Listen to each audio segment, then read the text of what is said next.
In the dusty streets of Terrapin Ridge, where corrupt lawmen rule with iron fists and fear keeps decent folk silent, a heavily pregnant widow named Ellie Granger made a choice that would change everything. When she refused the unwanted advances of Sheriff Dalton Kane, a man accustomed to taking whatever he pleased, her punishment was swift and cruel. Chained to a supply wagon under the scorching prairie sun, she became a public spectacle, a warning to anyone who dared defy the badge. Most travelers averted their eyes and hurried past. But Cassian Holt wasn't most men. This weathered drifter had come to town hunting the men who destroyed his family, not looking for trouble. Yet when he saw Ellie's chains and heard her quiet, defiance, something long buried, stirred within him. But what happens when a man with nothing left to lose decides one woman's freedom is worth everything? Before we jump back in, tell us where you're tuning in from. And if this story touches you, make sure you're subscribed, because tomorrow I've saved something extra special for you. The sun hung merciless over Terrapin Ridge, a town that seemed carved from dust and desperation rather than hope and honest sweat. 3 months earlier, Ellie Granger had buried her husband Thomas beneath the cottonwood tree that shaded their modest farmhouse, watching the preacher's words drift away on a wind that carried more sorrow than comfort. Now, with her belly round and heavy with Thomas's child, she stood chained to Jeremiah Pike's supply wagon like chattel, her simple gold wedding band catching the harsh light as she gripped the iron links that bound her wrists. The ring had been Thomas's grandmother's, passed down through generations of Granger women who had loved deeply and endured much. Now it felt like both anchor and lifeline, connecting her to a man whose gentle hands would never again smooth away her worries, whose quiet strength would never again shield her from the world's cruelties. But Thomas had left her something precious, beyond memory. Their child, moving restlessly within her, as if sensing the tension that crackled through the air like heat lightning. Sheriff Dalton Kane stood in the shade of Mackenzie's general store, his badge gleaming against a vest stained with tobacco juice and moral compromise. At 45, Kane possessed the kind of brutal handsomeness that had once turned heads, before years of taking what he wanted had carved cruel lines around his pale blue eyes. His authority in Terrapin Ridge was absolute, backed not by law, but by fear, enforced by men who had forgotten the difference between justice and vengeance. Kane's corruption ran through the town like poisoned water through a well. He owned pieces of every business, claimed portions of every transaction, and demanded tribute from every soul who dared to prosper within his domain. Those who resisted found their cattle mysteriously dying, their crops failing, their children threatened by drifters who vanished as quickly as they appeared. The badge on his chest had become a license for tyranny, and the good people of Terrapin Ridge had learned to look away, speak softly, and pray that his attention would fall elsewhere. Dr. Sarah Mills watched from her clinic window, her weathered hands clenched into fists as she observed Ellie's suffering. At 62, Sarah had delivered half the babies in the county and buried too many of their mothers. She had witnessed Kane's gradual transformation from an ambitious young lawman into something far darker, had seen him crush opposition with calculated cruelty. But age and wisdom had taught her the bitter lesson that sometimes survival required compromising with evil, even when every fiber of her being screamed for resistance.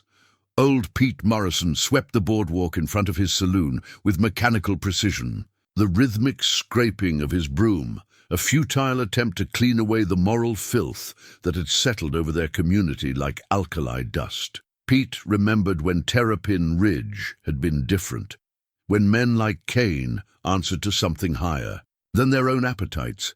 But memory was a luxury that men his age could rarely afford, and he had learned to keep his head down and his observations to himself. Deputy Marcus Webb stood beside Kane, his young face troubled by doubts that grew stronger with each passing day. At 26, Marcus had pinned on his badge believing in justice, in the protection of the innocent, in the noble calling of law enforcement. 3 years under Kane's tutelage had shown him how quickly noble intentions could be corrupted, how easily a man could find himself standing silent while evil flourished. The weight of his badge felt heavier each morning, as if the metal itself had absorbed the shame of his complicity. Into this landscape of fear and compromise rode Cassian Holt, though few would have recognized the legend behind the weathered exterior. His horse was a sturdy bay gelding that had carried him across 3 states and countless bitter miles, its loyalty earned through shared hardships rather than broken by harsh treatment. Cassian's clothes spoke of a man who valued function over appearance. His dark wool coat showed patches and wear, his boots were scuffed but well maintained, and his hat had been shaped by weather rather than fashion. But it was the gun at his hip that told the truest story. The holster was crafted from leather that had darkened with age and use, worn smooth by the practiced drawer of a man who had never reached for his weapon in haste or anger, only in the cold necessity of survival. The Colt peacemaker it housed had been his father's, inherited along with a Texas Ranger's badge and a code of honor that had proven both blessing and curse in a world that increasingly rewarded compromise over conviction. Cassian had come to Terrapin Ridge, following a trail as cold as Winter Creek water, hunting the men who had burned his family's ranch and left his world in ashes.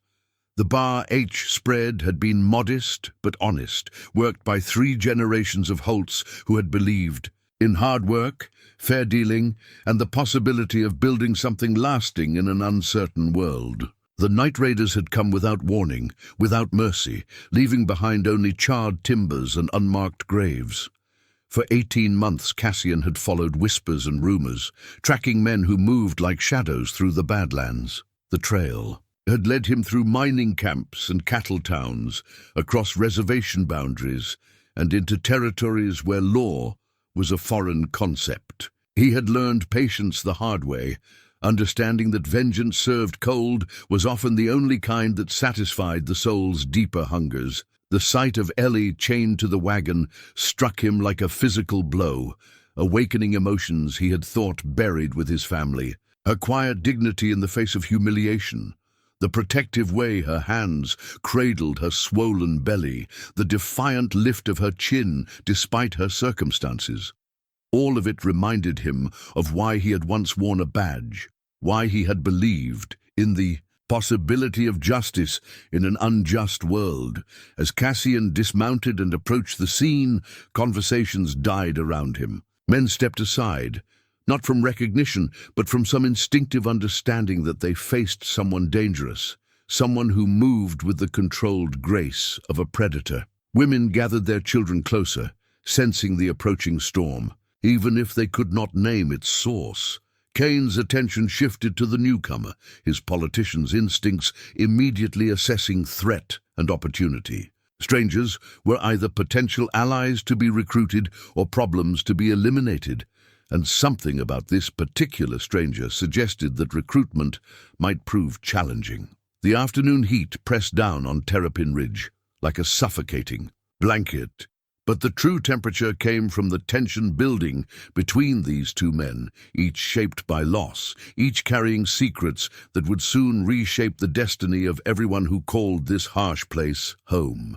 In the distance, thunder rumbled across the plains, promising either relief or greater storms to come. The iron chains that bound Ellie to the wagon spoke a language older than civilization, the brutal vocabulary of power over powerlessness, of might asserting itself over right.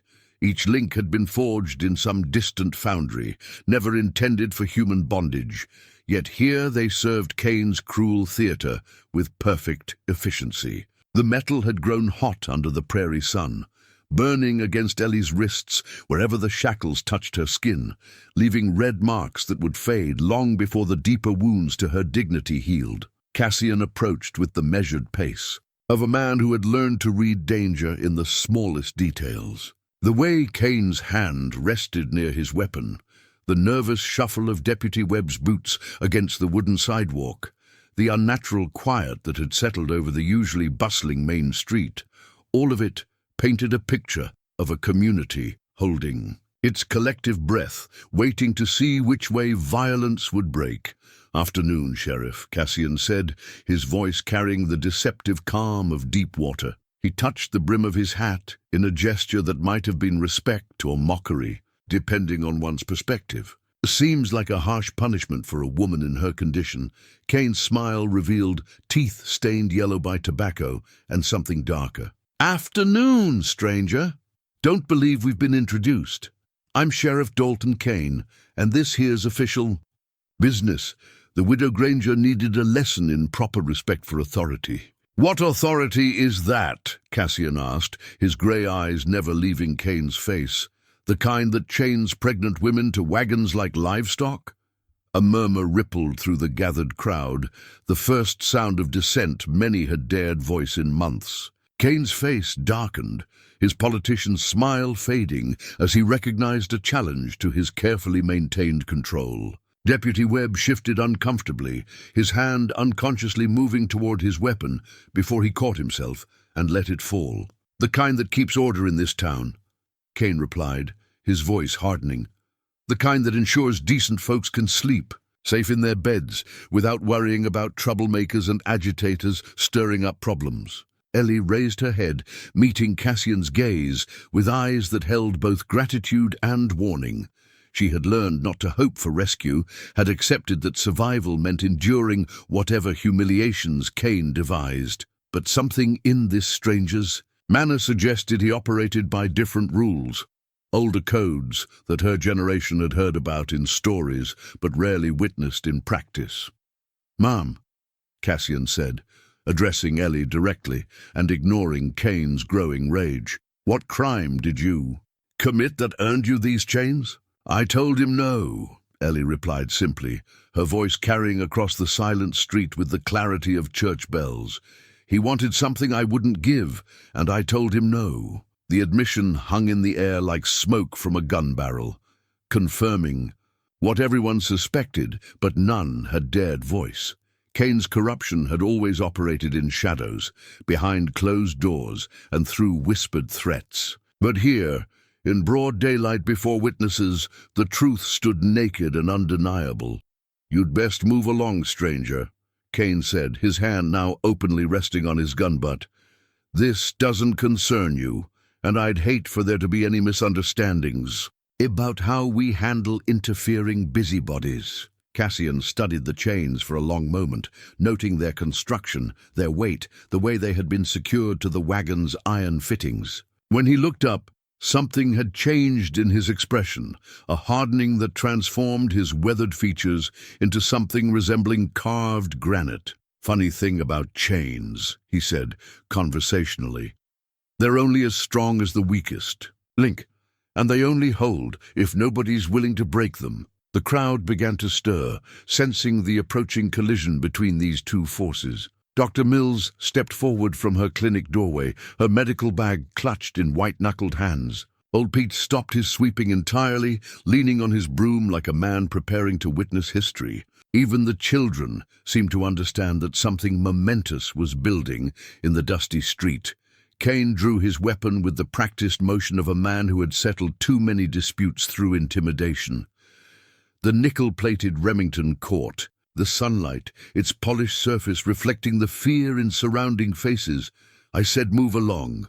Last warning." Cassian's response came not in words, but in action. His hand moved to his gun with fluid grace, the motion so smooth it seemed almost casual until the Colt appeared in his grip with the finality of divine judgment. The speed of the draw left spectators blinking, unsure of what they had witnessed, certain only that one moment the stranger's holster was full and the next it was empty. "Sheriff Kane," Cassian said, his voice carrying the quiet authority of a man who had faced death so often they had reached an understanding.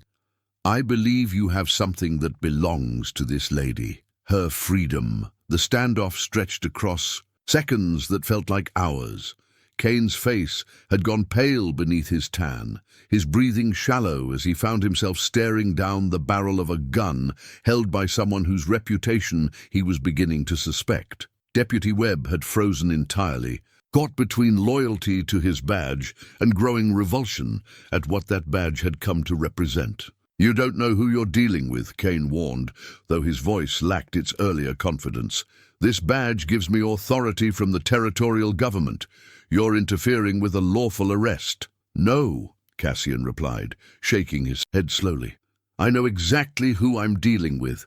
A man who's forgotten what that badge is supposed to mean, what it used to mean to men better than either of us." With his free hand, Cassian reached into his vest and withdrew something that made Kane's eyes widen in recognition and fear.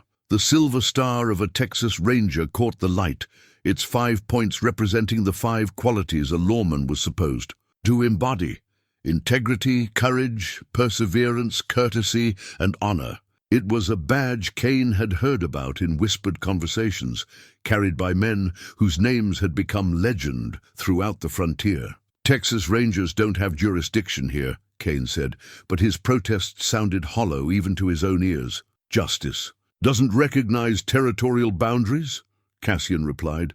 "And right now, justice is telling me that a pregnant woman doesn't belong in chains." The moment of decision arrived like summer lightning, sudden, brilliant, and irreversible. Cassian holstered his weapon and approached the wagon, pulling a small knife from his boot. The blade was sharp enough to part the chain's joining links, though it required careful pressure and precise angles. Each cut rang like a bell through the silent street, the sound of metal parting marking the end of Kane's unchallenged reign and the beginning of something new and dangerous. As the chains fell away from Ellie's wrists, Cassian helped her stand, noting the way she swayed slightly from the heat and exhaustion. "Ma'am," he said formally, "you're under my protection now. Anyone who wants to harm you will have to go through me first." Kane's face contorted with rage and humiliation, his carefully constructed authority crumbling like a house built on sand. "This isn't over," he snarled. "You've made yourself an outlaw, and I'll see you hang for interfering with the law." "Then I reckon," Cassian said, settling his hat more firmly on his head, "we understand each other perfectly." The thunder that had been rumbling in the distance finally arrived overhead, and the first drops of rain began to fall on Terrapin Ridge, washing the dust from the street, but not the memory of what had just transpired from the minds of those who witnessed it. Dr. Sarah Mills stepped forward as the first raindrops darkened the dusty street, her medical instincts overriding years of learned caution. Ellie swayed on her feet, the combination of heat exhaustion and emotional shock taking its toll on her pregnant body. Sarah's weathered hands, steady from decades of healing work, reached out to support the younger woman's elbow. "She needs water and shade," Sarah announced, her voice carrying the authority that came from being the only doctor within 50 miles. "Heat like this in her condition. It's dangerous for both mother and child." Cassian nodded, his eyes still scanning the crowd for signs of immediate threat. Kane had retreated to the sheriff's office, but his deputies remained scattered throughout the gathering, their loyalties as yet unclear. The stranger's intervention had shattered the unspoken rules that governed Terrapin Ridge, and everyone present understood that the consequences would ripple outward like stones thrown into still water. "My clinic's just down the street," Sarah continued, addressing Cassian directly. "She'll be safe there, at least for now." Ellie's midwife bag, a worn leather satchel that had belonged to her grandmother, lay forgotten beside the wagon where Kane's men had thrown it during her arrest. The bag contained not just the tools of healing, scissors, thread, herbs carefully dried and labeled, but generations of women's wisdom about bringing life into the world. Cassian retrieved it without being asked, understanding instinctively that such things mattered to women in ways men rarely comprehended. "Thank you," Ellie whispered, accepting the bag with trembling hands. Inside were chamomile for calming nerves, willow bark for pain, and raspberry leaf tea that her grandmother had sworn would ease labor when the time came. More importantly, the bag represented continuity, the unbroken chain of women who had faced childbirth with courage and the support of other women who understood the weight of such responsibility. As they moved toward the clinic, Cassian noticed the way people reacted to their small procession. Some faces showed sympathy for Ellie's plight, relief that someone had finally stood up to Kane's tyranny. Others reflected fear, worry about the retribution that would surely follow this unprecedented defiance. A few displayed open hostility, anger at the disruption of an order that, however corrupt, had at least been predictable. "You've stirred up a hornet's nest," old Pete called from his saloon doorway, his voice carrying both admiration and concern. "Kane won't let this stand. He's got too much to lose." Cassian paused, studying the old saloon keeper's weathered face. Sometimes hornets' nests need stirring. Sometimes the only way to clean out the poison is to bring it into the light. Inside the clinic, Sarah bustled about with practiced efficiency, preparing a bed for Ellie while keeping one eye on the street outside. The small building smelled of carbolic acid and dried herbs, the scents of healing in a world too often focused on causing harm. Clean white sheets, carefully maintained medical instruments, and shelves lined with bottles of medicine created an atmosphere of order and hope that stood in stark contrast to the chaos brewing outside. "How far along are you, dear?" Sarah asked as she helped Ellie settle onto the narrow bed. 7 months, Ellie replied, her hands instinctively protecting her belly. "Maybe 8. Thomas and I weren't keeping close track in those last weeks before he—" Her voice trailed off, the unfinished sentence hanging heavy in the air. Cassian positioned himself near the window, his trained eyes cataloguing escape routes and potential threats. The clinic's rear door opened onto an alley that connected to the livery stable. His horse was still tied in front of Mackenzie's store, but he could retrieve it quickly if circumstances required a hasty departure. "Tell me about your husband," he said quietly, recognizing that grief sometimes needed expression before healing could begin. Ellie's face softened at the memory. Thomas was a good man, gentle, hard-working, honest to a fault. He believed in people, thought the best of everyone until they proved otherwise. Kane took advantage of that kindness, borrowed money that he never intended to repay, made promises about protection that turned into threats when Thomas asked for what was owed. How did he die? The question was blunt, but Cassian had learned that direct honesty often served better than careful dancing around difficult truths. "Accident," Kane called it. Thomas was checking fence line near the creek when his horse supposedly spooked and threw him, broke his neck on the rocks. Ellie's voice remained steady, but her knuckles whitened as she gripped the quilt. Only Thomas had been riding that horse for 6 years, never known it to spook at anything, not even rattlesnakes or mountain lions. Sarah's movements stilled as she listened, her own suspicions about Thomas Granger's death finding confirmation in Ellie's. Careful words.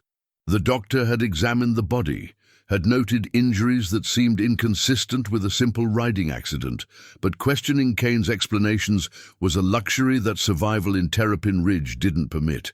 After Thomas died, Kane started coming. "Around," Ellie continued. "Offering help," he said, "protection for a widow woman trying to work a farm alone."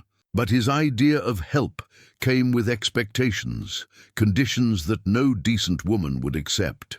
Thunder crashed overhead, closer now, and rain began pelting the clinic's windows with increasing intensity. The storm that had been building all afternoon was finally unleashing its fury, turning the street outside into a muddy stream and driving most of the spectators indoors. "He'll come for you," Sarah warned, checking Ellie's pulse with professional concern. "Kane doesn't forgive, and he doesn't forget. What you did out there, breaking his authority in front of the whole town, he can't let that stand." Cassian nodded grimly. "I know. Question is whether he'll come openly with his badge or send men in the dark to settle accounts quietly." "Both." Old Pete's voice came from the doorway as the saloon keeper entered, shaking rain from his coat. "Kane's not stupid, whatever else he might be.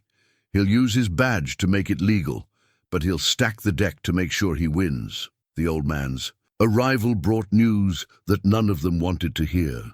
Kane had sent riders out in 3 directions, calling in favors from neighboring towns, summoning men who owed him money or loyalty or fear. By morning, Terrapin Ridge would be crawling with deputies and bounty hunters, all carrying warrants, with Cassian's name and rewards for Ellie's return. "There's something else," Pete added reluctantly. "Kane's put out word that you're a dangerous criminal, that you attacked a lawman and kidnapped a pregnant woman. He's making you the villain." In this story, Ellie struggled to sit up straighter, her protective instincts overriding physical discomfort. "That's a lie. He saved me. This man risked everything to help someone he'd never met. Truth and lies don't matter much when the man telling the story wears a badge," Pete replied sadly. "Kane's been rewriting history in this town for years. Most folks have learned not to question his version of events. Outside, the storm raged with increasing violence, as if nature itself was responding to the upheaval in human affairs. Lightning illuminated the clinic windows in stark, brief moments, followed by thunder that shook the building's frame. But inside, 3 people who had chosen conscience over convenience began planning for a fight that would determine not just their own fates, but the soul of Terrapin Ridge itself. The storm showed no mercy as it lashed Terrapin Ridge, turning streets into rivers and forcing even Kane's most loyal supporters to seek shelter. But weather that hindered pursuit also provided cover for escape, and Cassian knew they had perhaps hours before organized hunting parties could resume their search. The decision to flee came not from cowardice, but from tactical necessity. Sometimes the wisest course was to choose the ground where you made your stand. "We can't stay here," he told Sarah and Pete as lightning illuminated the clinic's small main room. "Kane will tear this place apart looking for us, and I won't have innocent folks caught in the crossfire." Dr. Mills pressed a leather medical bag into his hands, her eyes reflecting both fear and determination. "There are supplies in here, bandages, laudanum for pain, quinine for fever, and this." She pulled a small glass vial from her pocket, filled with dark liquid. "Ergot extract. If her labor comes too early, this might help stop it, but use it sparingly. Too much can be dangerous." Cassian accepted the bag with the gravity it deserved, understanding that he now carried not just medicines but the responsibility for 2 lives in circumstances he had never imagined facing. The weight of it settled on his shoulders like a familiar burden, reminiscent of the times he had carried wounded comrades from battlefields where mercy was a luxury few could afford. From his vest pocket, he withdrew a faded tintype photograph, its edges worn soft by years of handling. The image showed a younger Cassian standing beside a woman with gentle eyes and a smile that spoke of contentment. Between them stood 2 children, a boy of perhaps 10 and a girl no more than 7, all of them captured in a moment of happiness that now existed only in memory and silver nitrate. "My family," he said quietly, noting how Ellie's eyes softened as she studied the photograph. "Mary, my wife, Joshua and little Beth. They were sleeping when the riders came. Never had a chance. To run, to fight, to say goodbye." The revelation hung between them like smoke from a dying fire, explaining the careful distance Cassian maintained, even as he risked everything to help her. Ellie understood the weight of such loss, how it could hollow a man out from the inside, while leaving the shell intact to function in a world that suddenly made no sense. "I'm sorry," she whispered, and meant it. "No one should have to carry such grief alone." "I've been alone for 18 months. Cassian replied, carefully returning the photograph to its place near his heart. "Thought that's how it would always be. Thought maybe that's how it should be, considering what I failed to protect." Old Pete cleared his throat, his weathered face reflecting the wisdom of someone who had witnessed too much of life's cruelty. "Sometimes we're alone because we choose to be. Sometimes because circumstances force it on us. Either way, being alone doesn't make a man stronger, just lonelier." Outside, the storm began to ease, the thunder moving east toward distant mountains. Rain still fell, but with less violence, settling into the steady rhythm that would continue through the night. The change in weather marked the approaching end of their brief respite, the return of danger that had only been postponed, not defeated. Cassian helped Ellie to her feet, noting how she favored her back and the way her breathing had grown slightly. Labored, the stress of the day, combined with her advanced pregnancy, was taking its toll in ways that concerned him deeply. He had seen wounded men push beyond their limits through sheer determination. But pregnancy was different, a condition that demanded respect for natural rhythms and careful attention to signs of distress. "There's an old line shack about 8 miles northwest," Pete offered. "Belonged to the Henderson spread before they moved on. Been empty for 3 years, but the roof's sound and there's a well with good water. Might buy you time to figure out your next move." The suggestion made sense tactically. The shack would provide shelter while keeping them away from main travel routes where Kane's search parties would focus their efforts. It would also give Ellie time to rest and regain her strength before they attempted the longer journey to safety that would inevitably come. "What about you?" Cassian asked Sarah and Pete. "Kane won't be forgiving about the help you've given us." Sarah Mills straightened her shoulders with the resolve of someone who had made peace with difficult choices. "I took an oath to do no harm, to help those who need healing. If Kane wants to punish me for honoring that oath, then I suppose we'll learn what kind of man he truly is. Besides," Pete added with a grin that held more courage than humor, "I'm too old and too ornery to start backing down from bullies now. Kane's had this town cowed for too long. Maybe it's time some of us remembered what backbone feels like." As they prepared to leave, Ellie carefully packed her grandmother's herbs into her midwife bag, each small packet representing knowledge passed down through generations of women who had faced uncertainty with preparation and faith. The familiar ritual of organizing her healing supplies provided comfort in circumstances that offered little else, a connection to the continuity of life even when death seemed to lurk around every corner. Cassian retrieved his horse from the livery stable, the bay gelding snorting softly in recognition as familiar hands checked saddle cinches and stirrup lengths. The animal had carried him through 3 states and countless dangerous situations, its steady temperament and sure footing, worth more than gold in the life they had chosen together. "Can you ride?" he asked Ellie, noting how she moved carefully to protect her swollen belly. "I'll have to," she replied simply. "Thomas taught me to handle his old mare. She's gentle, doesn't spook easy." The mare in question was a sorrel with kind eyes and the patient manner of a horse that had spent years working with children and nervous riders. Cassian adjusted the stirrups and checked the saddle's fit, ensuring that Ellie would be as comfortable as possible during the journey ahead. As they mounted their horses in the shelter of the stable, rain drumming steadily on the roof above them, both understood that they were crossing a threshold from which there could be no return. Behind them lay the relative safety of civilization, however corrupt. Ahead waited the wilderness, where survival would depend on their own resources and the uncertain bond forming between 2 people who had found each other in the darkness of their individual griefs. The night was dark and full of dangers, but for the first time in months, neither of them faced it entirely alone. The line shack crouched against the landscape like a weathered prayer, its log walls darkened by years of prairie wind and winter storms. Henderson had built it solid, thick timber chinked with mud and grass, a stone chimney that drew smoke cleanly, and windows positioned to catch the morning light while providing clear views of approaching riders. It wasn't much to look at, but it offered what they needed most: shelter, safety, and time. Cassian helped Ellie down from her horse, noting how she moved more slowly than when they had started their journey. The 8-mile ride through rough country had tested her endurance, and he could see exhaustion etched in the careful way she held herself, protecting the child within while fighting to maintain the strength they would both need in the days ahead. Inside, the shack revealed evidence of Henderson's practical nature.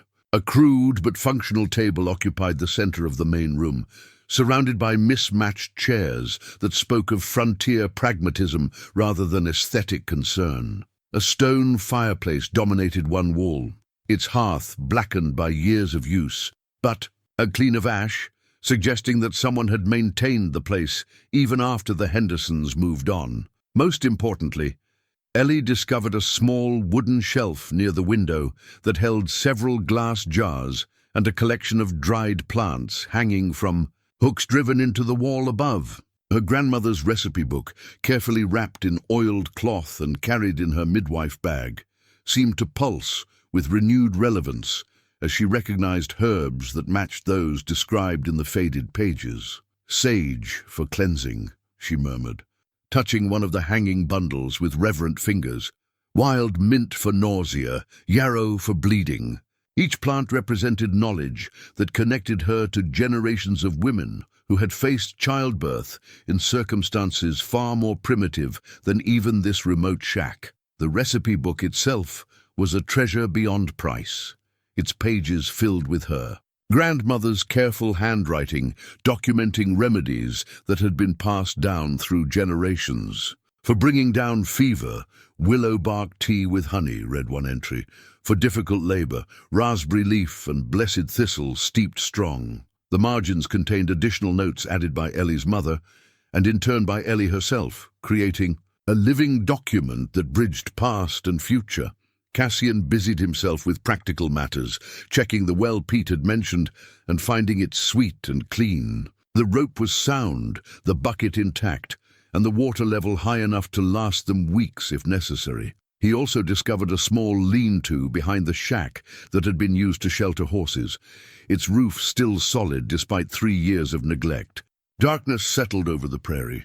They worked together to make the place habitable. Cassian gathered firewood from a stack Henderson had left behind, while Ellie prepared a simple meal from supplies Dr. Mills had pressed upon them before their departure. The domestic routine felt strange after months of solitary wandering, reminding them both of lives they had lost and dreams that had been interrupted by violence and betrayal.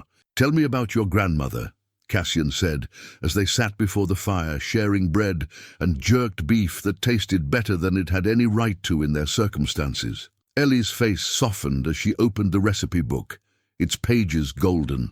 In the firelight, Grandmother Patience was her name, though folks said she was anything but patient when it came to foolishness. She delivered babies for 3 counties, rode through blizzards and floods to reach women who needed her help.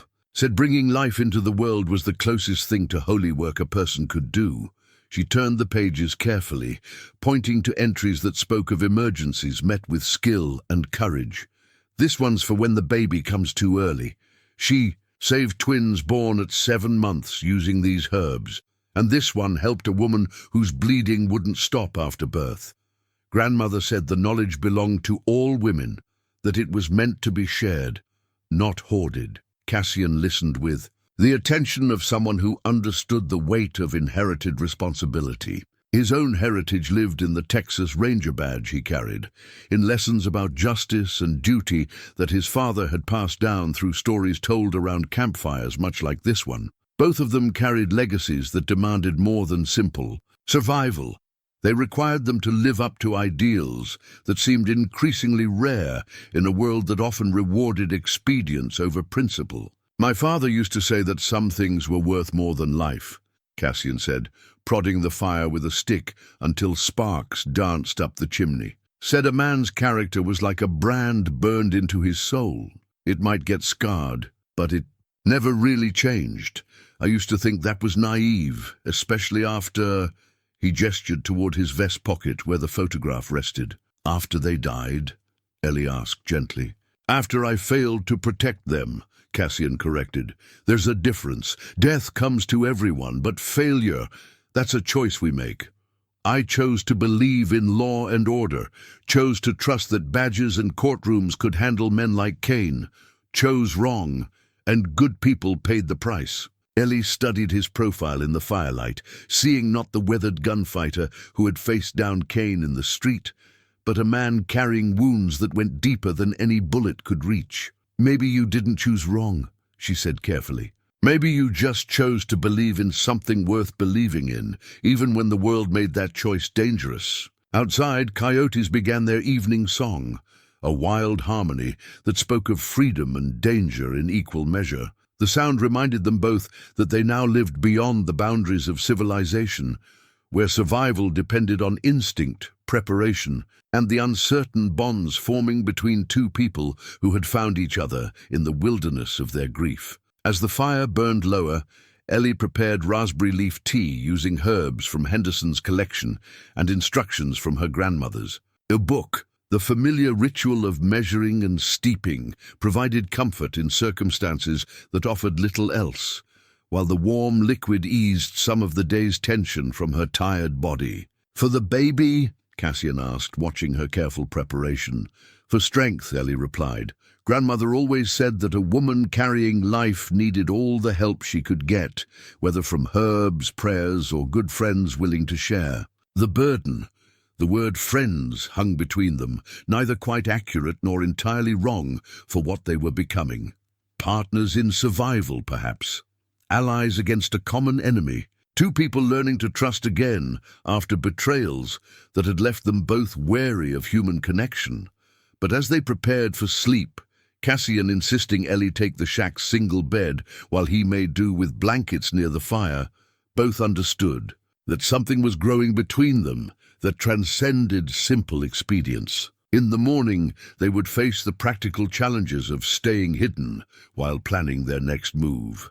Tonight, for the first time in longer than either could remember, they would sleep, knowing that someone watched over them, someone who understood the weight of loss and the fragile hope of beginning again.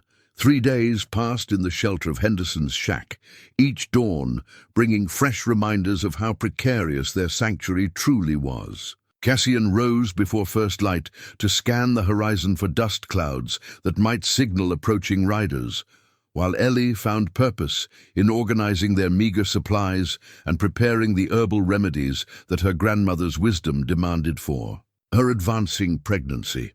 On the 4th morning, as Ellie prepared breakfast with careful economy of their dwindling provisions, she noticed Cassian examining something with unusual intensity. In his weathered hands, he held a small wooden cross, its surface worn smooth by countless touches, its simple craftsmanship speaking of love rather than skill. "Thomas made this," Ellie said, recognizing the object that had disappeared from their farm after her husband's death. "I thought Kane's men had taken it with everything else of value." Cassian turned the crossover in his hands, noting the careful way joints had been fitted together without nails or glue, held only by the precision of the cuts and the devotion of the man who had shaped them. "Found it in your saddlebag, wrapped in cloth. Figured it must be important." The cross represented more than simple religious faith. It embodied Thomas Granger's patient nature, his belief that careful work done with love could create something lasting in a world that seemed bent on destroying whatever good men tried to build. He had carved it during the long winter evenings of their first year of marriage, working by lamplight while Ellie mended clothes and they planned their future together. "He wasn't particularly religious," Ellie said, accepting the cross, with reverent hands. "But he believed in something larger than himself, something worth working toward, even when the results weren't immediate. Said faith wasn't about knowing all the answers. It was about trusting that the questions mattered." Cassian nodded, understanding the distinction.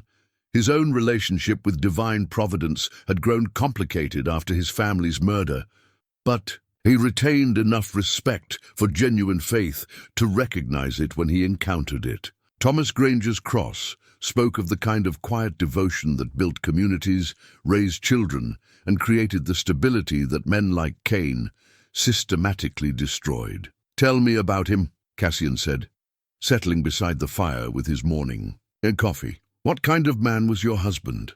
Ellie's hands moved instinctively to her belly as she spoke, as if sharing Thomas's memory with their unborn child. "He believed in people, sometimes past reason. When Kane first came to Terrapin Ridge, Thomas was one of the few who welcomed him. Thought the town needed proper law enforcement. Even when other folks started whispering about Kane's methods, Thomas kept believing that a man could change, that good intentions could overcome bad habits." The irony hung heavy between them, that Thomas's faith in human goodness had made him vulnerable to the very corruption he had hoped to help overcome. Kane had exploited that trust, borrowing money he never intended to repay. making promises he had no intention of keeping, and finally eliminating a man who had become inconvenient to his expanding empire of fear. Kane killed him, Cassian said quietly. It wasn't a question. I can't prove it, Ellie replied, her voice steady despite the pain the admission caused. But Thomas was too good a horseman to die the way Kane claimed. That horse never spooked, not even during thunderstorms or when coyotes got too close. To the herd and the injuries. She paused, remembering Dr. Mill's carefully neutral expression during the examination. They were wrong for a simple fall. Cassian understood the weight of such knowledge. The burden of knowing murder had been committed, but lacking the evidence or authority to seek justice through proper channels. It was the kind of frustration that had driven him from his Texas Ranger badge. The realization that sometimes the law's limitations made it complicit in the very crimes it was supposed to prevent. After he died, Kane started coming around, Ellie continued. At first it seemed like neighborly concern, checking on the widow, offering help with chores too heavy for a woman alone. But the visits became more frequent, his expectations more obvious.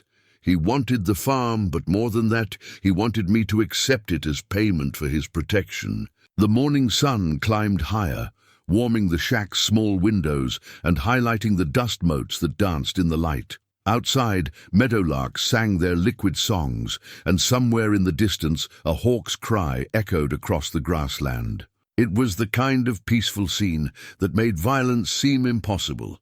Yet both of them understood how quickly such tranquility could shatter under the right pressures. "What will you do when this is over?" Cassian asked, though he wasn't entirely sure what over might look like for either of them.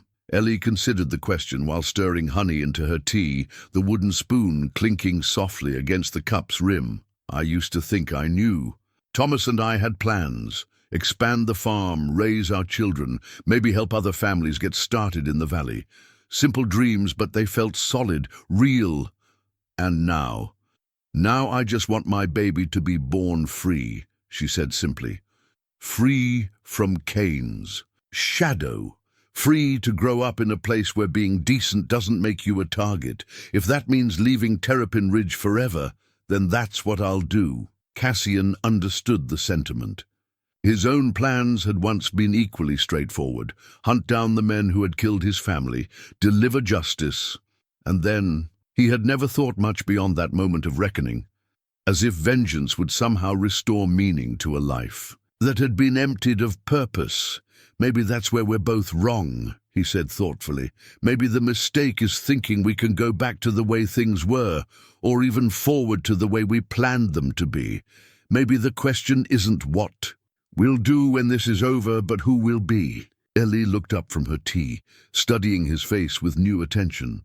"You're thinking of staying, aren't you? Not running, not hiding, but staying to finish what you started." "I'm thinking," Cassian replied slowly, "that some fights follow you, no matter how far you run, and maybe it's time I stopped running from mine." The conversation was interrupted by the distant sound of riders, multiple horses moving at a steady pace across the prairie.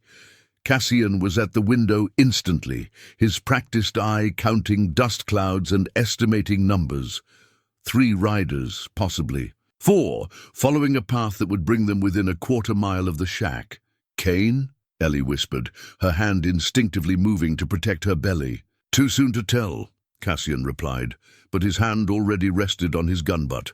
"But we'd best be ready for whatever comes." As they watched the approaching riders through the shack's small window, both understood that their time of relative peace was ending. Soon they would face the choice that had been building since that first moment in Terrapin Ridge's dusty street, whether to keep running from the forces that had shattered their previous lives, or to turn and fight for the possibility of building something new from the wreckage of what they had lost. The riders approaching through the morning heat turned out to be a merchant caravan, 3 weathered men leading pack mules loaded with goods bound for settlements farther west. But their arrival brought news that chilled Cassian's blood more than any armed pursuit could have managed. "You folks seen anything of that killer everyone's hunting?" the lead trader asked as Cassian stepped outside the shack, keeping his gun hand free but non-threatening. Goes by the name of Cassian Holt. Used to be some kind of lawman before he went bad. Ellie remained inside, listening through the thin walls as the stranger continued his account. Sheriff Kane's got wanted posters spread across 3 territories. Says this Holt fellow murdered a pregnant woman and her husband, then kidnapped another woman when good folks tried to stop him. The lie was so audacious, so perfectly crafted, that Cassian almost admired Kane's tactical brilliance, even as rage built in his chest. By claiming that Cassian had killed a pregnant woman, Kane had ensured that no decent person would offer aid or comfort to the real fugitives. The story transformed a corrupt sheriff's abuse of power into a heroic lawman's pursuit of a dangerous and criminal. "What's the reward?" Cassian asked, playing the role of curious citizen while his mind raced through implications. $500, dead or alive, the trader replied. "Woman he kidnapped is heavy with child, so time's working against everyone involved. Kane's pulling in help from as far as Denver, federal marshals, bounty hunters, even some of them Pinkerton detective fellows." After the traders moved on, Cassian returned to the shack, where Ellie sat pale and shaken by what she had overheard. The magnitude of Kane's deception was staggering, not just a local corruption, but a coordinated campaign that would make them pariahs throughout the entire frontier region. "He's made us into monsters," Ellie whispered. "No one will help us now. We're completely alone." But as Cassian examined the wanted poster the traders had left behind, something else caught his attention. Something that made his blood run cold for entirely different reasons. The poster described him as the Phantom, a name he had hoped was buried along with his past.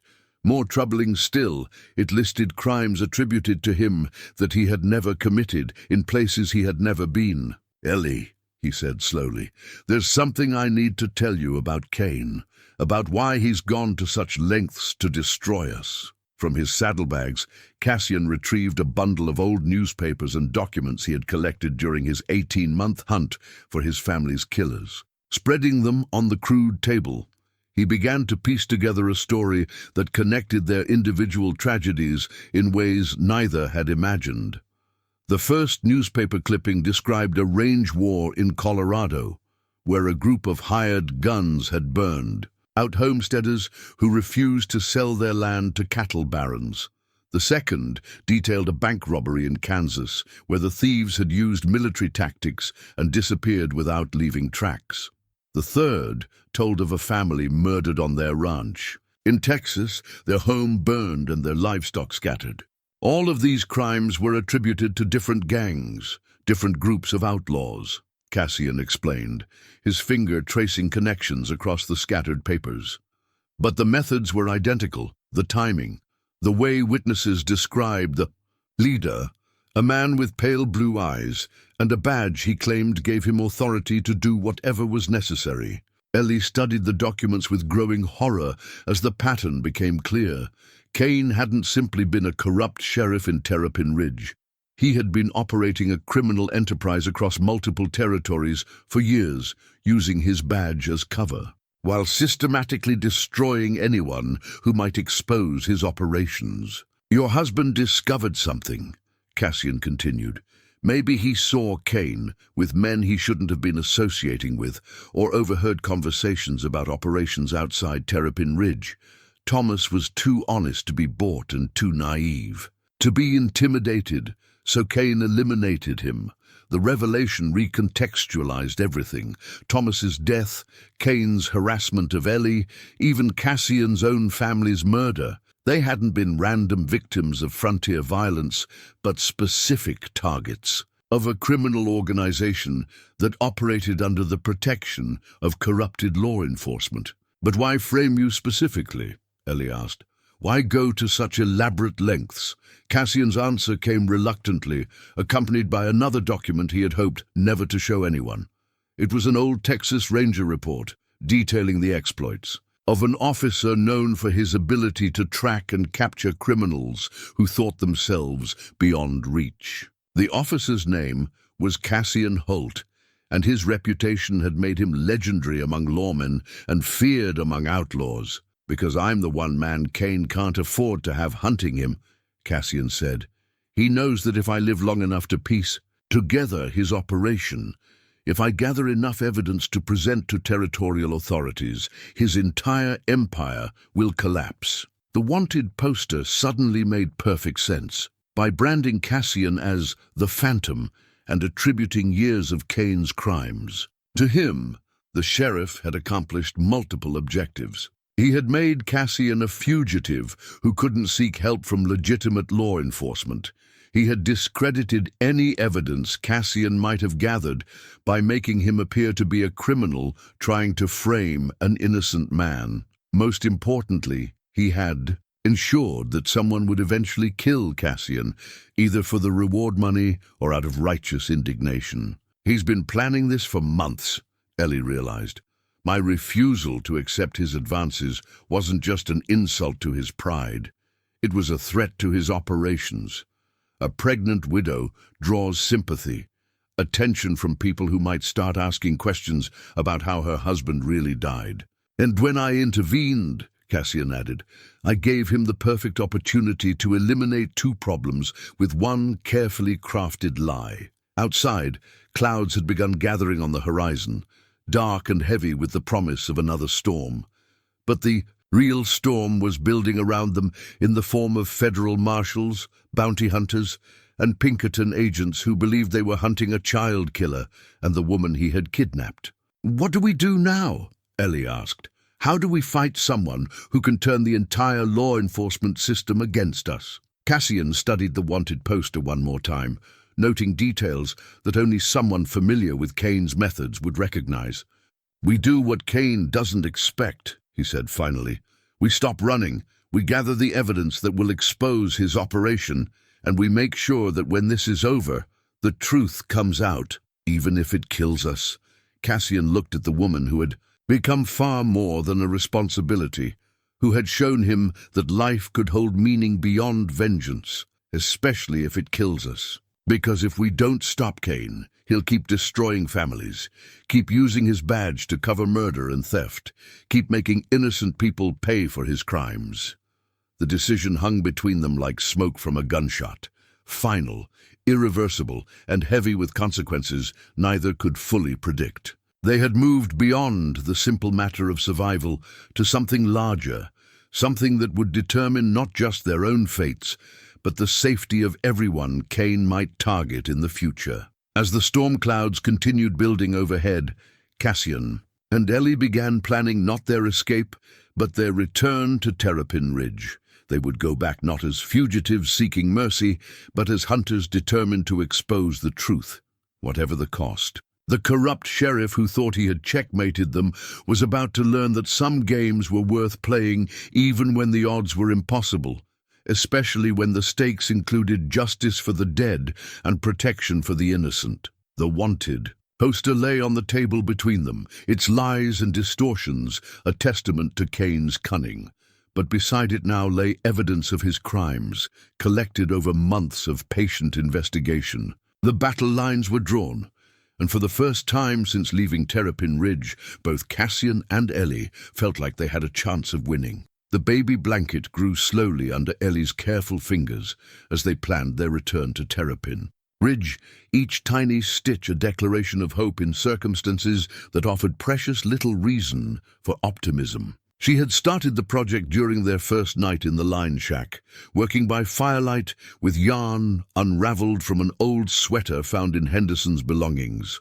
Now, 5 days later, the soft blue and yellow pattern had become a meditation, a way to keep her hands busy while her mind wrestled with the magnitude of what they were about to attempt. "For strength," she had told Cassian when he asked about the colors. "Blue for courage, yellow for the sunshine that follows storms. My grandmother always said a child needed both to survive in this world." As the afternoon sun slanted through the shack's small windows, Ellie felt the first unmistakable tightening across her belly that marked the beginning of labor. She continued knitting for several minutes, timing the contractions with the steady, rhythm of her needles, before finally setting the work aside and meeting Cassian's concerned gaze. "It's time," she said simply. "The baby's coming." The words hit Cassian like a physical blow, forcing him to confront the reality that they're careful. Plans would have to be executed while Ellie faced the most vulnerable moment of her life. Everything they had discussed, gathering evidence, exposing Kane's crimes, clearing their names, suddenly seemed secondary to the immediate crisis of bringing new life into a world that had proven itself hostile to innocence. "How long do we ever?" he asked, his tactical mind already calculating distances, timing, and the logistics of protecting both mother and child during what was about to become the most dangerous period of their lives. "First babies usually take their time," Ellie replied, though her voice carried undertones of uncertainty that she couldn't quite suppress. "Could be hours, could be most of the night, but we can't wait much longer to act. Kane's net is tightening, and every day we delay gives him more time to solidify his lies." Dr. Sarah Mills had risked everything to get word to them through Old Pete's network of sympathetic souls scattered throughout the territory. Kane had indeed summoned federal marshals, men who believed they were hunting a dangerous criminal and his pregnant victim. More troubling still, he had begun eliminating potential witnesses, ranch hands who might have seen too much, business owners who had grown too suspicious, anyone whose testimony might contradict his carefully constructed narrative. Marcus Webb came by the clinic yesterday, Pete had reported during his clandestine visit the previous evening. "That boy's conscience is eating him alive. Says he's got evidence that could bring Kane down, but he's scared to move without protection. Scared Kane will kill him before he can get the truth out." The young deputy represented their best hope for legitimizing their accusations, but he was also their greatest vulnerability. If Kane suspected Webb's loyalty was wavering, the evidence would disappear along with its bearer, leaving Cassian and Ellie with nothing but their word against a man who wore a badge and commanded respect from territorial authorities. "We have to move tonight," Cassian decided, as Ellie worked through another contraction with the stoic determination that had come to define her character. "Get you somewhere safe for the birth, then coordinate with Webb to present the evidence before Kane realizes what's happening." "Where?" Ellie asked. "Every legitimate building in town is either controlled by Kane or too frightened to oppose him. We need somewhere defensible, somewhere with good sightlines and multiple escape routes." The answer came to them simultaneously, spoken in voices that reflected both desperation and grim humor. The church. The old Methodist chapel sat on a hill overlooking Terrapin Ridge, its white clapboard walls and simple bell tower representing the community's aspirations towards something higher than the corruption that had infected its streets. More practically, the building offered excellent fields of fire, thick walls that would stop most bullets, and a basement that connected to natural caves extending deep into the hillside. But most importantly, it was consecrated ground, a place where even Kane might hesitate to commit murder in front of witnesses. If they could gather enough of the town's decent citizens inside the church, if they could present their evidence in a setting that demanded moral consideration rather than political expedience, they might have a chance of forcing Kane to face justice rather than simply dispensing it. "Reverend Patterson will help," Ellie said with more confidence than she felt. "He married Thomas and me, baptized half the children in the valley.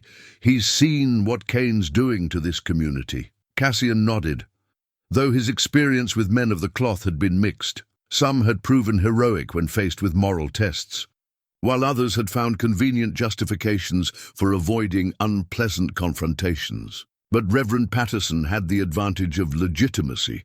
His word would carry weight with territorial authorities, especially if he was willing to testify about Kane's crimes under oath. As darkness approached, they began their final preparations. Cassian cleaned and loaded his weapons with the methodical care of someone who understood that mechanical failures at crucial moments could determine the difference between justice and massacre. His Colt Peacemaker was joined by a rifle he had taken from Henderson's modest armory, along with enough ammunition to conduct a siege if circumstances demanded it. Ellie packed her midwife bag with supplies for the coming birth, including the ergot extract Dr. Mills had provided and clean cloth torn from Henderson's spare clothing. The baby blanket went into the bag as well, its soft yarn a promise that there would be time for gentleness after the violence ended. "If something happens to me," Cassian said, as they prepared to leave the sanctuary that had sheltered them for nearly a week, "if Kane's men get lucky or I make a mistake, you take that baby and you run. Don't try to clear my name. Don't worry about justice for the dead. Just survive and make sure that child grows up knowing that some people still believe in doing right." Ellie looked up from her packing, her eyes reflecting the firelight, and something deeper, a strength that had been forged in loss and tempered by hope. "Nothing's going to happen to you," she said with quiet conviction. "We're going to expose Kane's crimes, clear our names, and give this baby a world worth growing up in." "How can you be so certain?" "Because," Ellie replied, placing her hand over the life moving within her, "I refuse to believe that evil wins simply because it's willing to be more ruthless than good. Sometimes righteousness has to be just as determined as wickedness, just as uncompromising in pursuit of its goals." Outside, night settled over the prairie with the weight of accumulated secrets and approaching revelation. Soon they would leave the shelter of Henderson's shack and ride toward a confrontation that would determine not just their own survival, but the future of everyone who called Terrapin Ridge home. As Cassian helped Ellie mount her horse, noting how she moved more carefully now as labor progressed, both understood that they were crossing a threshold from which there could be no retreat. Behind them lay the relative safety of hiding and running. Ahead waited the church on the hill, where truth and lies would finally face each other in a battle that would define the moral character of their community. The baby blanket, tucked safely in Ellie's bag, represented their faith that morning. Would come, that children could be born into a world where decency still mattered. In a few hours, they would learn whether that faith was justified or whether it would be buried along with their hopes in the consecrated ground they sought as sanctuary. Thunder rumbled in the distance, promising another storm to match the tempest, building in human hearts as the forces of corruption and justice prepared for their final confrontation. The night was dark and full of dangers, but for the first time since leaving Terrapin Ridge, Cassian and Ellie rode toward their destiny rather than away from it, carrying with them the evidence that could expose Kane's crimes and the courage to present it regardless of the personal cost. Their time of hiding was over. The moment of reckoning had begun. The Methodist chapel stood sentinel against the storm-darkened sky, its white walls gleaming like hope made manifest in the lightning that split the heavens. Cassian helped Ellie from her horse as another contraction gripped her, timing the frequency with the grim precision of a man who understood that battles were won or lost on such details. 7 minutes apart now, down from 10 when they had left Henderson's shack. Time was becoming their enemy as surely as Kane and his men. Reverend Patterson emerged from the chapel's side door, his weathered face creased with concern as he took in their condition. At 68, he had ministered to 3 generations of frontier families, had officiated at more funerals than weddings, and had learned to read the signs when violence approached his flock like wolves circling a campfire. "Ellie, child," he said gently, supporting her other arm as they helped her up the chapel steps. "Dr. Mills sent word, said you might be needing sanctuary tonight." Inside, the chapel's simple beauty provided stark contrast to the corruption that had infected the town below.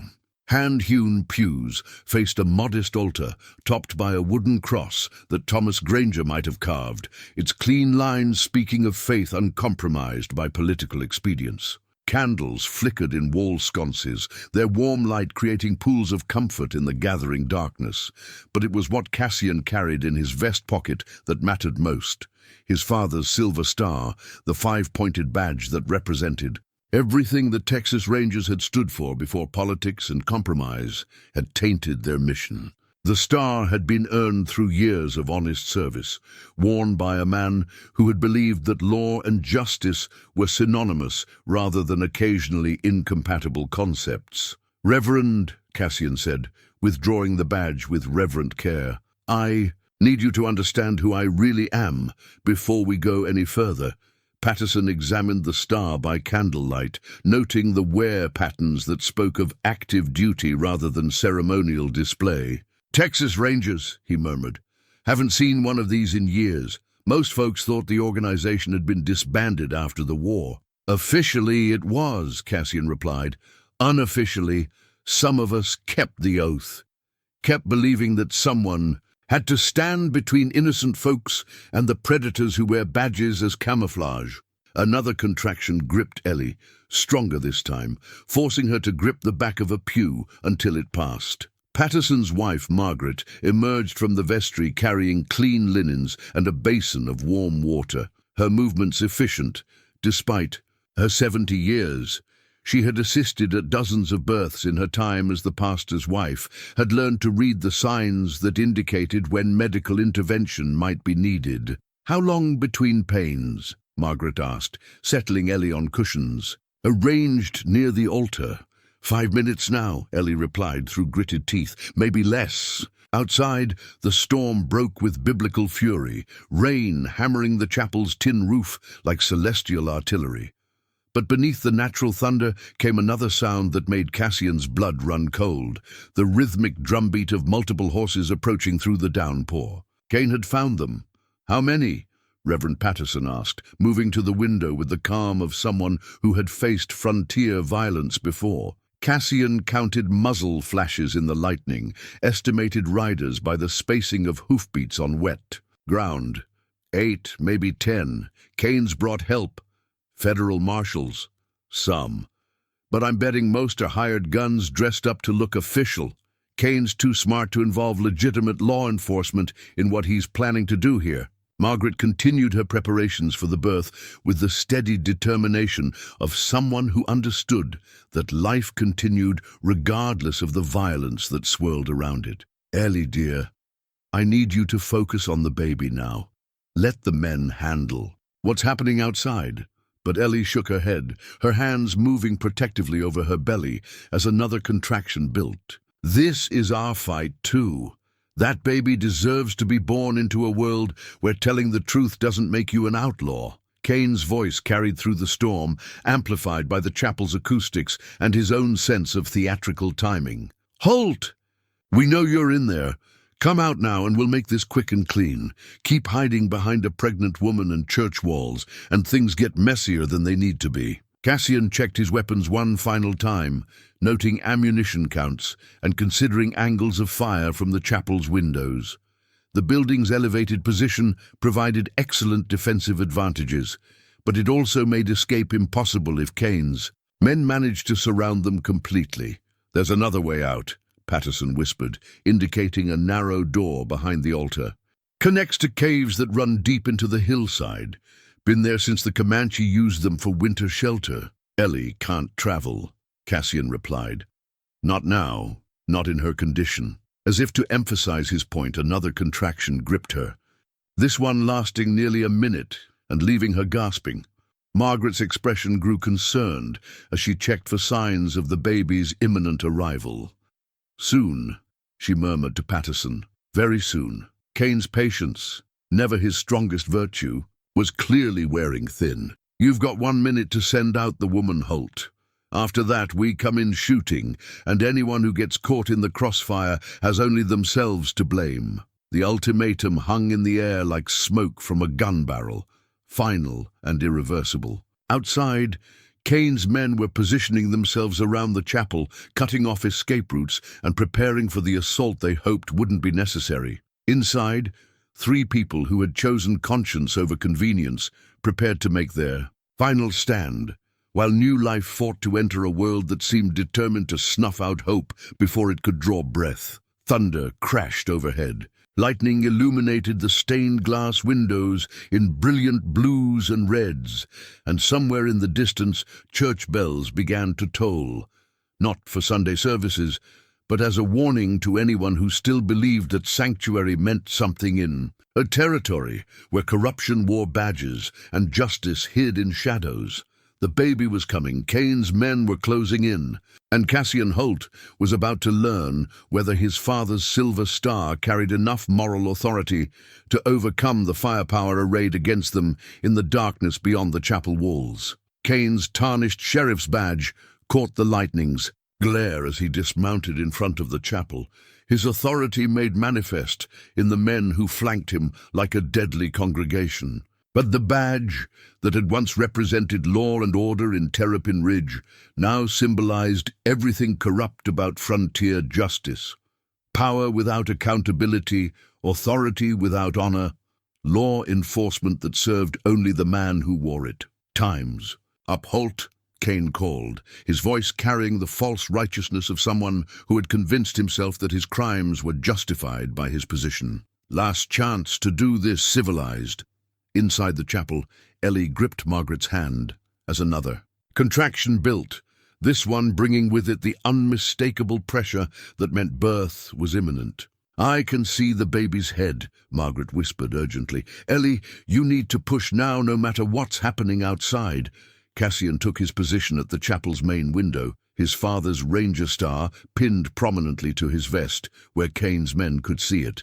The badge caught the candlelight, its 5 points gleaming with an authority that transcended territorial boundaries and political corruption. If he was going to die tonight, he would die as what he had always been, a lawman sworn to protect the innocent. "Kane," he called back, his voice carrying the steady calm that had made him legendary among both rangers and outlaws. "I've got something here you need to see. Evidence of murders you committed, banks you robbed, families you destroyed across 3 territories, signed statements from witnesses, dates and locations, enough to hang you 10 times over." The lie was calculated, designed to buy time while Ellie fought to bring new life into the world. But it was close enough to truth to make Kane pause, to consider whether his enemy might actually possess the documentation that could unravel years of carefully constructed deception. "You're bluffing," Kane replied, but uncertainty crept into his voice. "You've been hiding in lined shacks and caves for a week. When would you have had time to gather evidence?" 18 months, Kane. 18 months of following your trail, talking to survivors, collecting proof of what you really are. Cassian's words carried across the storm with the weight of absolute conviction. "Did you really think murdering my family would stop me from hunting you? All it did was give me time to be thorough." Lightning illuminated the chapel's interior as Ellie gave a final, powerful push, and their baby slipped into Margaret's waiting hands, a perfect squalling declaration of life's triumph over the forces of destruction that surrounded them. The infant's cry pierced the night like a battle hymn, drowning out thunder and gunfire alike. "It's a girl," Margaret whispered, tears streaming down her weathered cheeks as she wrapped the baby in the soft blanket Ellie had knitted during their days in hiding. Perfect and healthy, praise God. The moment of birth seemed to suspend time itself, creating a pocket of profound peace in the midst of approaching violence. Cassian turned from the window, his eyes meeting Ellie's as she held their daughter. Not his by blood, but his by choice, and the bonds forged in shared struggle. But Kane's patience had finally expired. "Burn them out," he commanded his men, his voice carrying the cold finality of someone who had passed beyond reason into pure malice. "Church or no church, sanctuary or no sanctuary, I want them dead, and this evidence destroyed."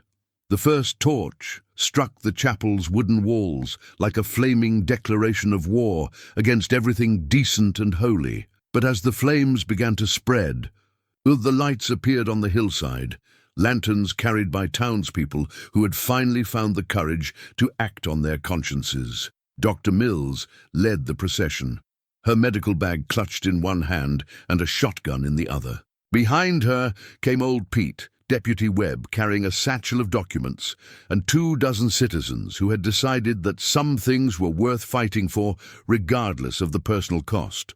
"Sheriff Kane," Dr. Mills called out, her voice carrying the authority of someone who had delivered half the babies in the county and buried too many of their mothers. "That's enough. We know what you've done, and we're not going to let you murder a woman and her newborn baby." Kane whirled to face this unexpected challenge, his political instincts recognizing the danger of public opposition more clearly than any gunfighter's threat. These weren't outlaws or criminals, they were respectable citizens whose testimony would carry weight with territorial authorities.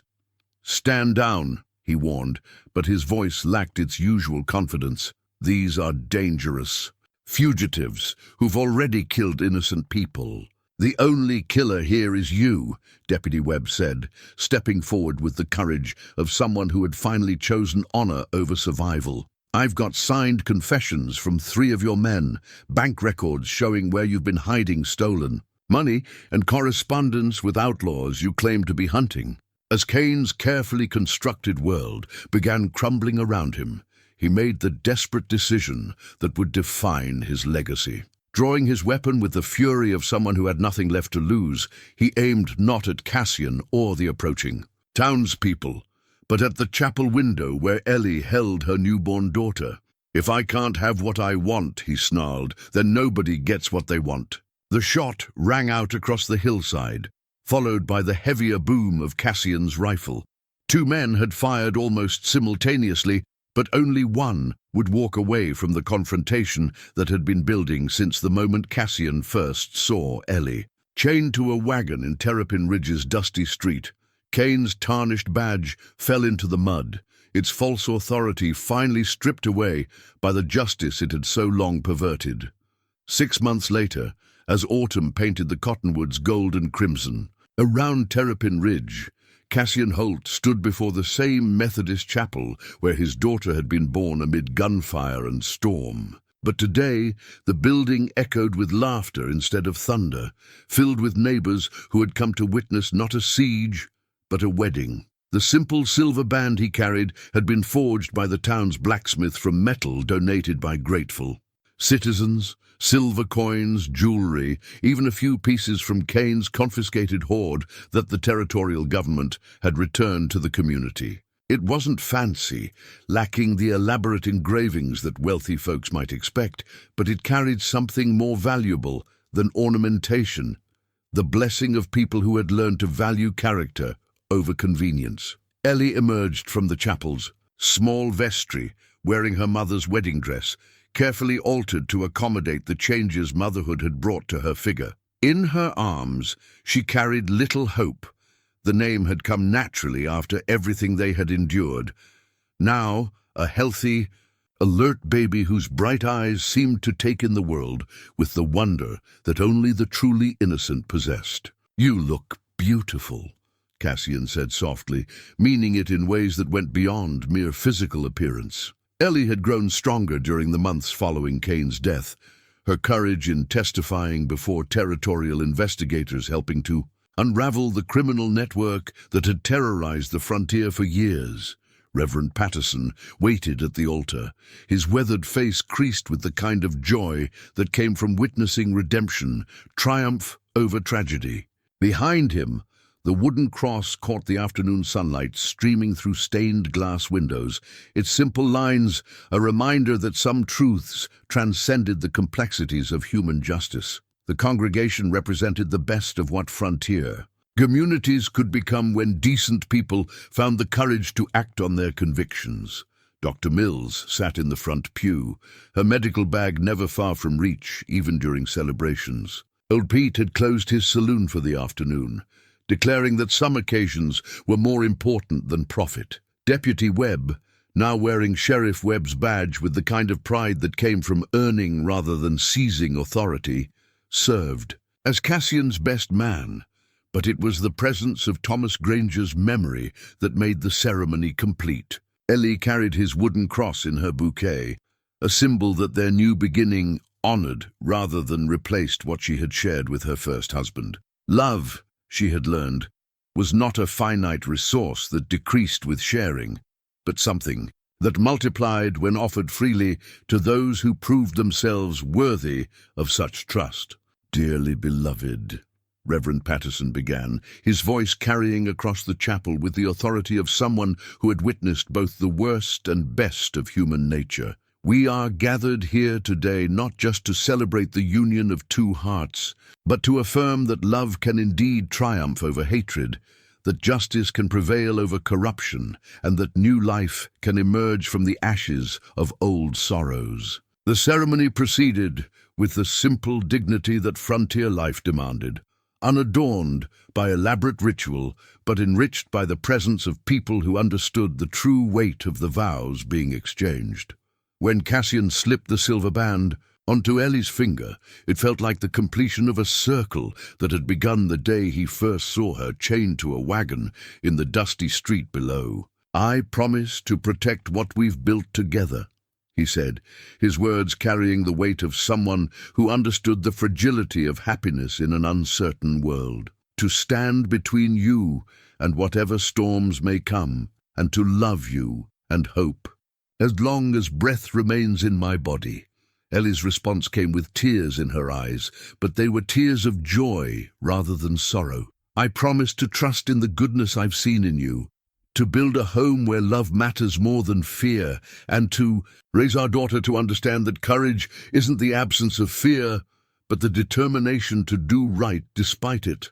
As they kissed to seal their union, baby Hope gurgled her approval, earning laughter from the congregation and cementing her role as the symbol of their community's rebirth. The child who had been born into violence had become the living embodiment of peace, her very existence proof that hope could flourish even in the harshest circumstances. The reception that followed was held in the town square, where Kane's wagon had once displayed his victims as warnings to potential resistors. Now the same space hosted tables laden with food prepared by grateful neighbors, children playing games that had been forbidden during the reign of fear, and music that spoke of joy rather than sorrow. As evening approached and the celebration began to wind down, Cassian and Ellie found themselves alone on the chapel steps, looking out over the town that had become their home through trial and choice. Hope slept peacefully in her mother's arms, her tiny face reflecting the security that came from being loved unconditionally. "Do you ever regret it?" Ellie asked quietly. "Giving up the wandering life? Settling down in a place that holds so many difficult memories?" Cassian considered the question with the thoughtfulness that had become his hallmark, his arm tightening around the women who had transformed his understanding of what made life worth living. "I spent 18 months hunting ghosts, trying to find meaning in vengeance. But real meaning was here all along, in the chance to build something better than what existed before." Below them, Terrapin Ridge settled into the peaceful rhythms of a community that had learned to value justice over expedience, courage over comfort. Street lamps, installed with money from Kane's recovered loot, cast warm pools of light that welcomed travelers rather than warning them away.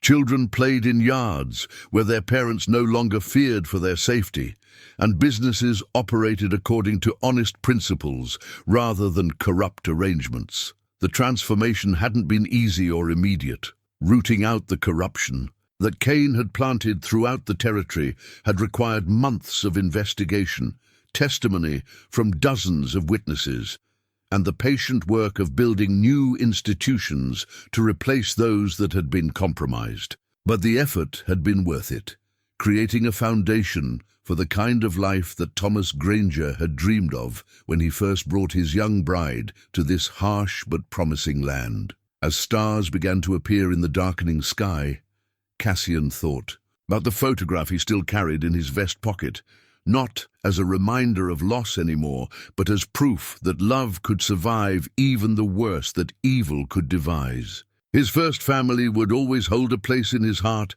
but that place now shared space with the new loves that had emerged from the ashes of tragedy. "Come on," Ellie said, standing carefully to protect the sleeping baby. "Let's go home." Home The word carried weight that went beyond simple geography, encompassing not just a place, but a state of being where two damaged souls had found healing in each other's company. Together, they walked down the hill toward the small house they had built on the site where Thomas Granger's farm had once stood, carrying with them the promise that tomorrow would bring new challenges, but also new reasons for hope. Behind them, the chapel stood sentinel against the night sky, its cross silhouetted against stars that had witnessed both the worst and best of human nature. And in the valley below, Terrapin Ridge slept peacefully under the protection of laws that served justice rather than those who perverted it, watched over by a sheriff who understood that true authority came not from the badge, but from the respect of those he had sworn to protect. The chains had been broken, the truth had been told, and love had found a way to triumph over the forces that sought to destroy it. In a world where such victories were rare and precious, it was enough.